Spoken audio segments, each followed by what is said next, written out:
Yang banyak orang Indonesia tidak tahu, oposisi Hamas di sini itu seperti OPM di Indonesia. Mereka tidak mau mengakui pemerintahan sah Palestina dan ingin mendirikan negara sendiri di Gaza.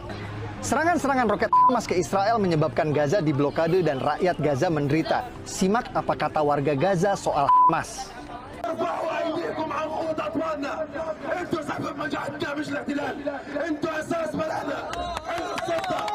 على ما اجت بعد الانقلاب اللي صار في قطاع غزه ساءت الاوضاع على العمال، لا كابونه ولا مساعدات ولا رواتب.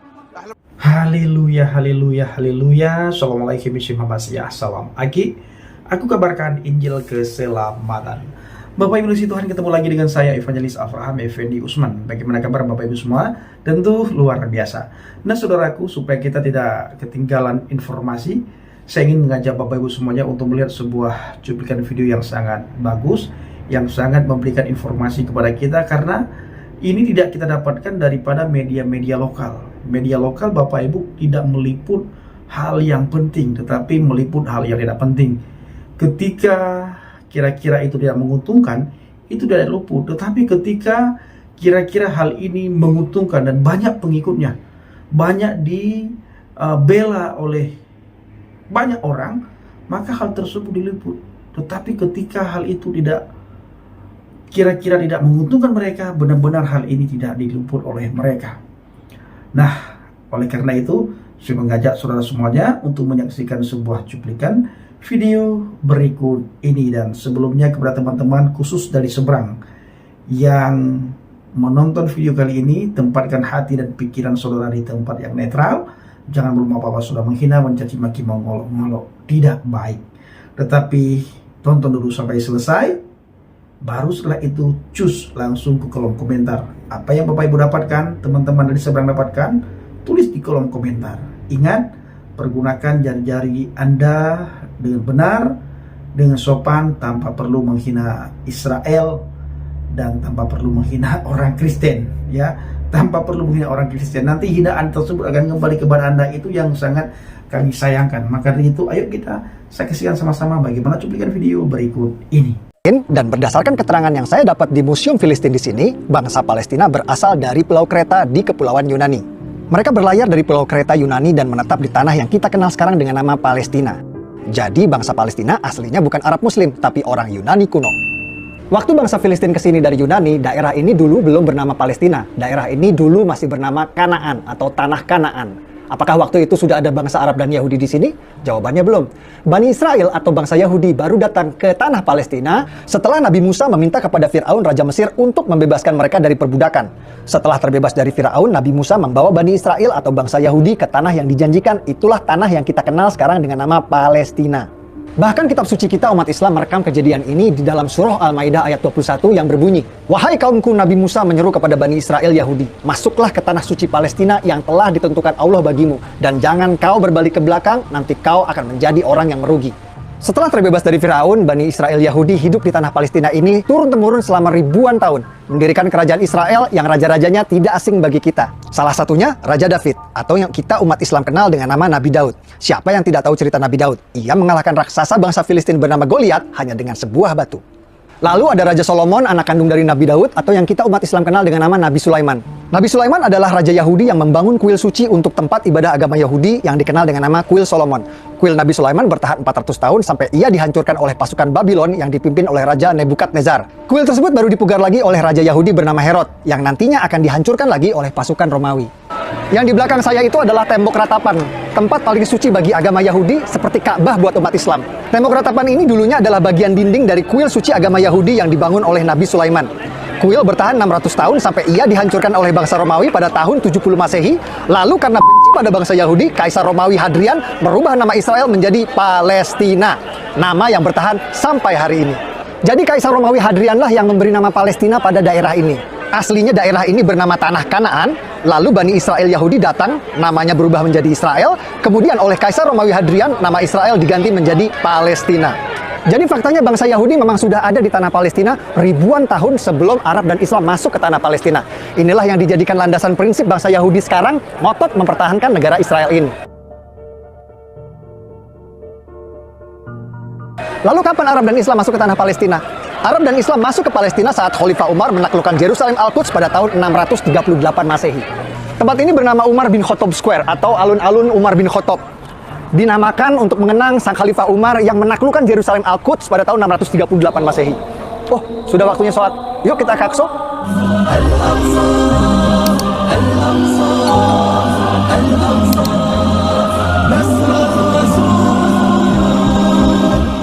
Waktu Khalifah Umar ke sini, Masjid Aqsa Qibli ini belum ada.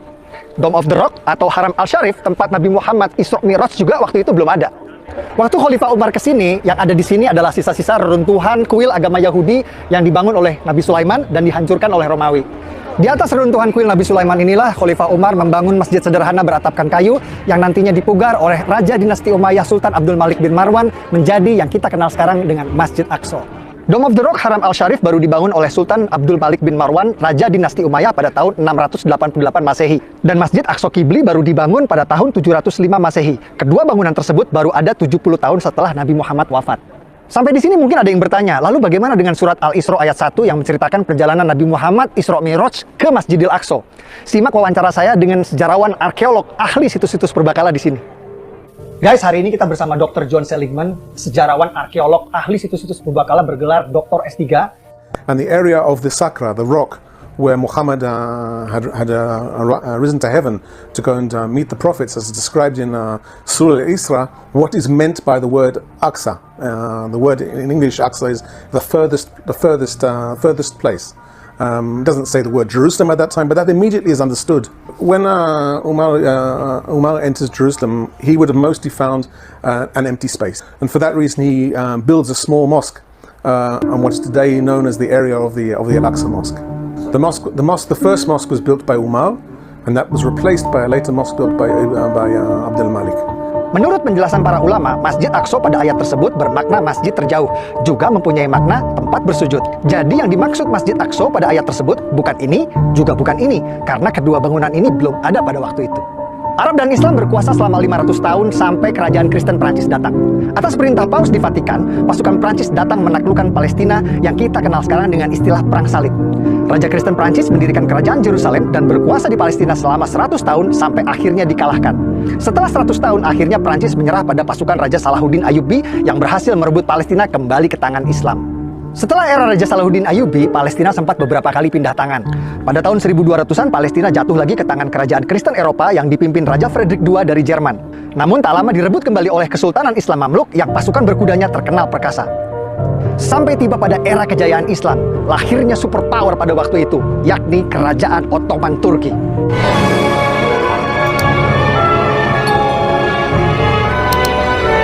Ottoman Turki menguasai Palestina selama 400 tahun, namun Ottoman Turki tidak punya visi seperti kerajaan Kristen Eropa untuk membangun Palestina.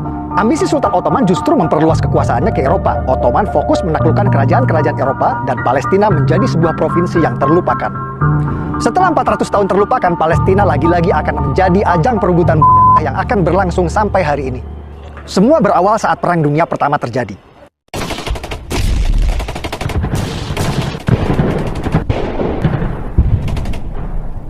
Ottoman Turki kalah di Perang Dunia I dan dipaksa menyerahkan sebagian besar wilayahnya kepada negeri pemenang Inggris dan Prancis. Provinsi Suriah dan Lebanon menjadi milik Prancis, provinsi Palestina dan Jordan jadi milik Inggris. Inggris mengganti nama Palestina menjadi British Mandate Palestine. Lalu Perdana Menteri Inggris langsung mengambil inisiatif mendukung pendirian negara Israel di Palestina lewat deklarasi Balfour yang berbunyi, "Pemerintahan Yang Mulia Ratu Inggris mendukung pendirian rumah nasional untuk bangsa Yahudi." Tidak pakai lama, Inggris langsung memfasilitasi migrasi besar-besaran Yahudi dari Eropa, bahkan memberikan proteksi keamanan bagi mereka di sana, walhasil populasi Yahudi di tanah Palestina pun meningkat pesat. Lonjakan imigran Yahudi di Palestina menimbulkan gesekan dengan penduduk Arab yang berujung pada konflik berdarah. Tahun 1920, warga Arab menyerang pemukiman Yahudi di Yerusalem, menewaskan 5 orang yang dikenal dengan kerusuhan Nabi Musa.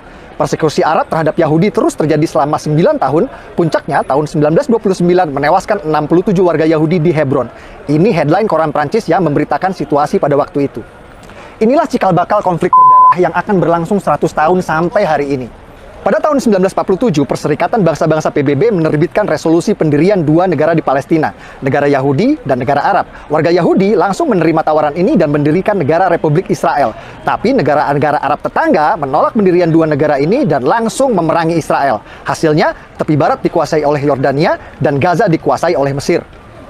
Jadi yang menggagalkan berdirinya negara Palestina itu bukan Israel, tapi Yordania yang menjajah tepi barat dan Mesir yang menjajah Gaza. Bahkan selama bertahun-tahun, Yordania dan Mesir menolak mengakui kedaulatan Palestina di tepi barat dan Gaza dan menganggap dua daerah tersebut menjadi bagian dari negara mereka.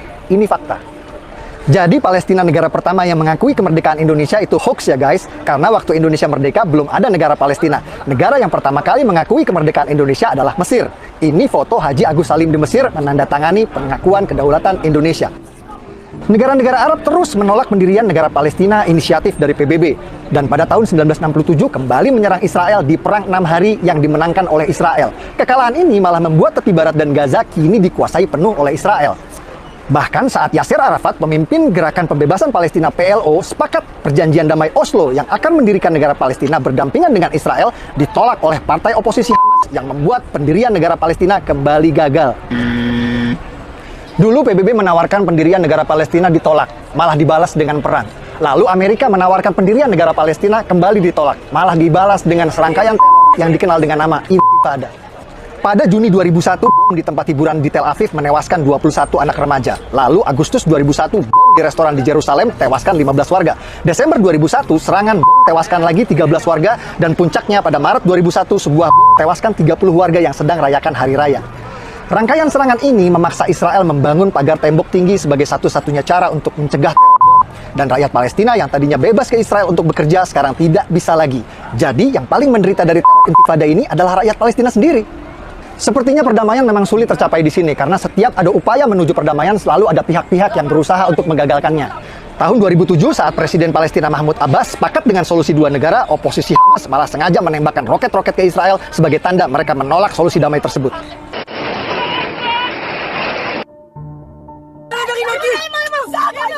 Yang banyak orang Indonesia tidak tahu, oposisi Hamas di sini itu seperti OPM di Indonesia. Mereka tidak mau mengakui pemerintahan sah Palestina dan ingin mendirikan negara sendiri di Gaza.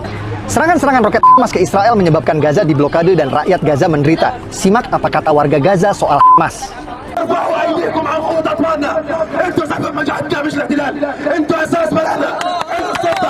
علما اجت بعد الانقلاب اللي صار في قطاع غزه سيئت الاوضاع على العمال، لا كابونه ولا مساعدات ولا رواتب.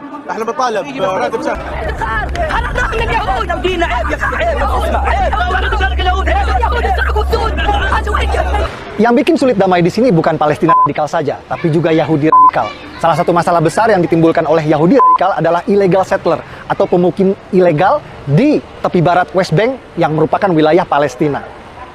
Illegal settler atau pemukim ilegal dari Israel sengaja melanggar perbatasan dan membuat pemukiman ilegal di tepi barat yang merupakan wilayah Palestina.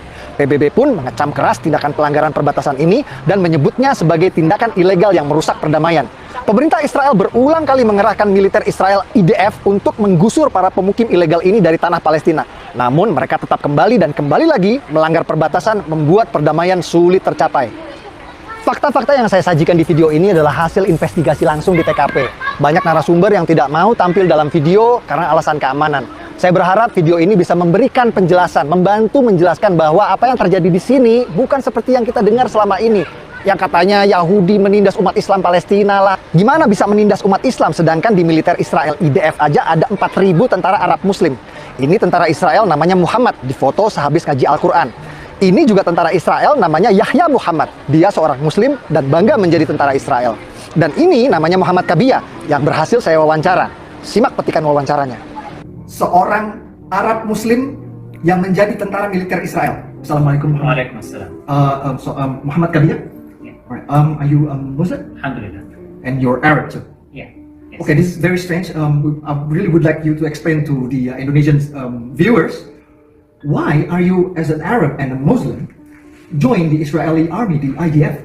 Isn't that like you are, battling against your Muslim brothers? No, I'm battling and fighting against the Joe, and the Joe no have brothers, and I'm Israeli. And it's not a religion war, it's a war between a country want to be and between two organizations that using the Islam name for their agenda. Fakta-fakta seperti ini tidak pernah diberitakan di tanah air karena fakta tidak laku dijual. Yang laku dijual adalah berita sensasional meskipun sering bertolak belakang dengan fakta di lapangan. Peduli Palestina dalam masalah kemanusiaan. Betul, saya setuju. Tapi jika Anda peduli tanpa tahu fakta, hanya akan membuat Anda mudah dibodohi oleh penipu maling donasi seperti ACT yang sering memutarbalikkan fakta agar uang keluar dari dompet Anda. Kalau menurut Anda video ini bermanfaat, please bantu klik like dan subscribe ya, untuk membantu algoritma YouTube agar video ini bisa ditonton oleh lebih banyak orang. Lebih bagus lagi, share link video ini di grup WhatsApp Anda. Dengan saya Permadi, dari kota Purbakala, Jerusalem, Al-Quds. Assalamualaikum warahmatullahi wabarakatuh. Nah, saudaraku dikasih Tuhan, para pencinta Jalha Baget, bagaimana tanggapan Bapak Ibu semua setelah kita sama-sama menyaksikan cuplikan video yang baru saja kita tonton sama-sama?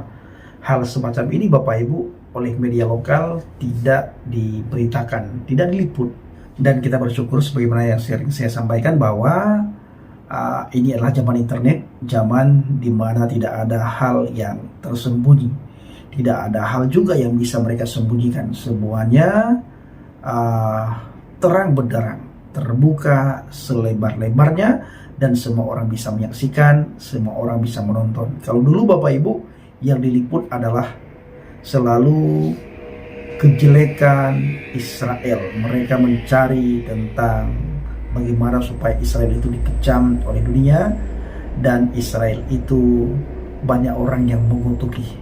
Kalau kita orang Kristen Bapak Ibu, firman Tuhan katakan jangan mengutuk Israel. Siapa yang mengutuk maka dia akan dikutuk, siapa yang berkati maka dia akan diberkati. Kita pegang firman Tuhan. Sekalipun mereka tidak percaya kepada Yesus, firman Tuhan katakan siapa yang mengutuk Israel maka dia akan dikutuk, dan siapa yang memberkati maka dia akan diberkati. Terima kasih. Assalamualaikum warahmatullahi wabarakatuh. Salam Aki. Aku kabarkan Injil keselamatan. Bapak Yahweh Bishop Adonai Yesus HaMashiach, Ruah Kudus memberkati kita semua. Haleluya, amin. Salam Murtadin. Terima kasih.